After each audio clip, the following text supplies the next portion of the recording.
Hi, my name is Marie Chang, and today I'm going to show you how to draw yourself in the art style of Scooby Doo. I'll be doing this tutorial on my iPad Pro in Adobe Fresco, but you can do this on paper or using your own materials or tablet. The principles are the same no matter what medium you're using.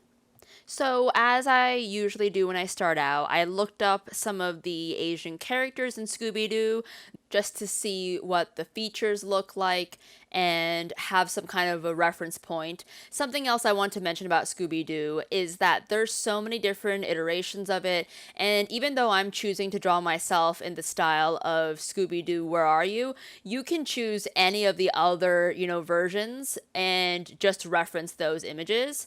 But yeah, I'm going to start off as I usually do by trying to figure out the proportions and trying to find the right pose for my character. Sometimes I'll just do little thumbnails like this. They're not pretty and they're not fancy, but I'm just trying to get a feel for how a character like me would exist in this space.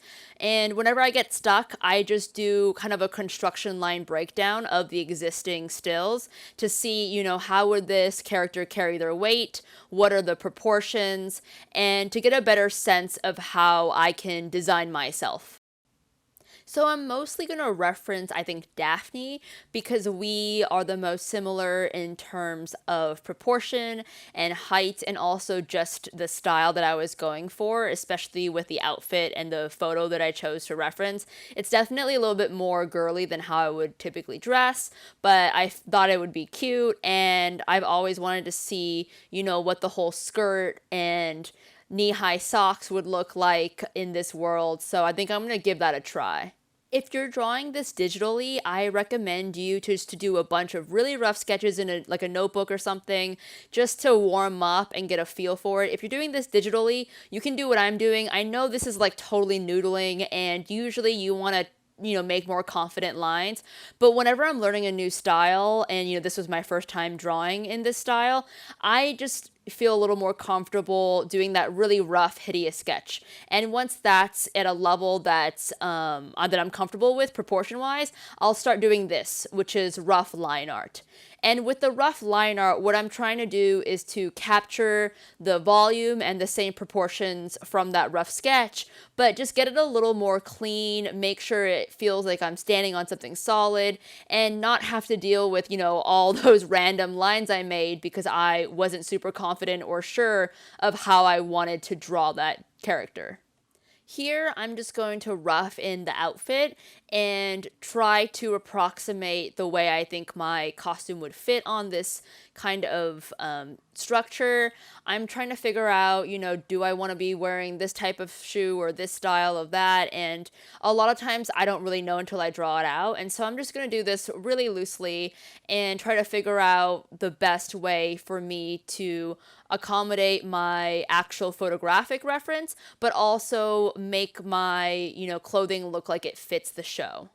I also honestly really struggled with the face because I was trying to match the way that they would draw certain characters, but also adapting to a new style. I also, as you'll see here, redrew this skirt many, many times because it just wasn't feeling right to me. It felt off. It felt like the shape was weird or that it wasn't, draping properly. So always feel comfortable to start over. I started over a lot with that skirt. It's definitely easier if you can separate the layer out, which I very stupidly did not do.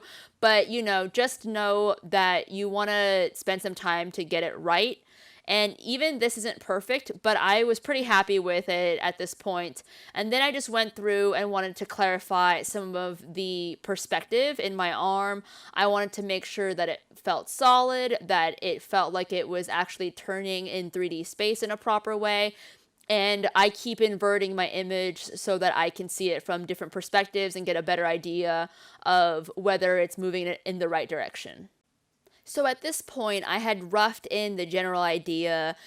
Obviously that skirt is still unfinished, but I felt confident and ready to go to the clean line art. And at this stage, I chose a pen and I chose a line weight that matched a lot of the other thumbnails and stills that I had been comparing it to. So that's just something to keep in mind. I like to put my smoothness, I think, around 75% because it gets a much cleaner, nice looking line when you're doing the final line art like this. And I'm just adding a little bit more clarity in terms of that collar. You know, you're always free to change the exact place where your fabric is intersecting at this stage. I think that sometimes once I see it, you know, all in the final version, I have a better sense of, oh, this actually looks really weird, or oh, this perspective is wrong, so I'm going to go in the layer underneath and redo it, which is what I'm doing here with the arms. And those fingers over there look really terrible. And I remember looking at them and being like, I can't believe that I thought that this was even possible. So yeah, I made those changes as well. And then now I'm just going to go through and continue doing line art. Sometimes this can get a little repetitive, but I think it's a good exercise in making sure that even when you're at this stage, you're still thinking about your drawing.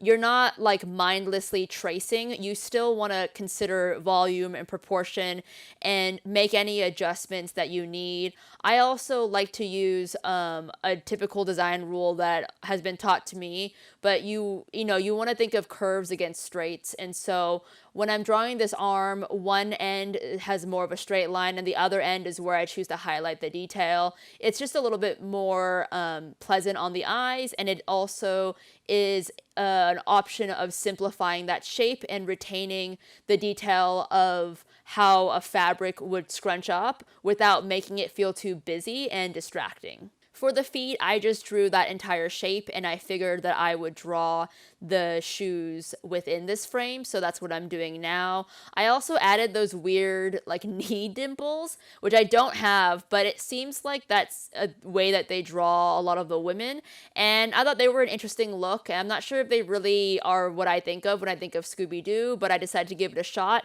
and it looked like it fit. So now I'm gonna go fix these hideous looking fingers and try my best to draw better hands next time. And yeah, now I'm finally at the stage where I can begin color. If you've watched my previous tutorials, you know this is one of my favorite parts. I think it's really therapeutic to just be able to color within the lines and erase away, and I honestly do this probably in one of the slowest ways possible, but I enjoy it. So I think that, you just have to find what parts you enjoy. That hand will never stop haunting me, and I'm just making little minor adjustments now to the line art to make sure that it matches up. And now I'm going to go through and color in the face as well. When I was trying to figure out the right color for my skin tone, I decided to, not only reference what was already there, but also see what I think would match my outfit best. And these colors are coming in a little more saturated than I had expected. And so that's something that I'm going to consider as I continue. I would try to offset that with the more pale blue color, especially because even though the characters in the show have really bright costuming and they are on the more saturated end, I don't want to feel like I'm a glowing highlighter. So I made a couple changes that felt a little bit more natural to me. And this color choice feels a lot more palatable. Before I felt like I was radioactive, and now I look like hopefully a functional, normal human being in this world. Even though I'm wearing a denim jacket in my photo, I chose to not really highlight or add details that indicate that in this design, just because it felt a little too busy and almost too detailed for the show. None of the other characters who are wearing denim have any indication of like the little seams in a jean that you would normally see, or really distinct buttons. So I just wanted to keep it simple and clean. My shoes kind of match my skirt a little bit. And at this point, I looked at my mouth and it just really stood out to me. It felt like it didn't match. I was looking at reference and I kept noodling away at it to try to find the right way to draw this. And honestly, looking back at this, I think any of these would have sort of worked, but I just was very frustrated with the way that it looked, because when I would look at Daphne's mouth design, it was very, very different. So I started over entirely. Now I look like this, and then I decided to go for a different design that was closer to what I saw in the thumbnail, but not matching it exactly, just because I don't know, something just felt weird to me about it, and I couldn't really put my finger on what it was. I think it just looked weird to not have line art for the lips, but have line art for the teeth. And I did erase away a little bit at the eyes because in all of the stills, they actually just have the skin color and the eyes one color. So this is what I ended up settling with. I am actually really happy with this looking back. I know it sounds like I wasn't sure about it, but I do think that this matches Scooby Doo's art style decently well, and hopefully people can see myself as one of the characters on the show. So yeah, let me know what you think, and let me know what other kinds of shows you'd like me to draw myself into. Thanks for watching!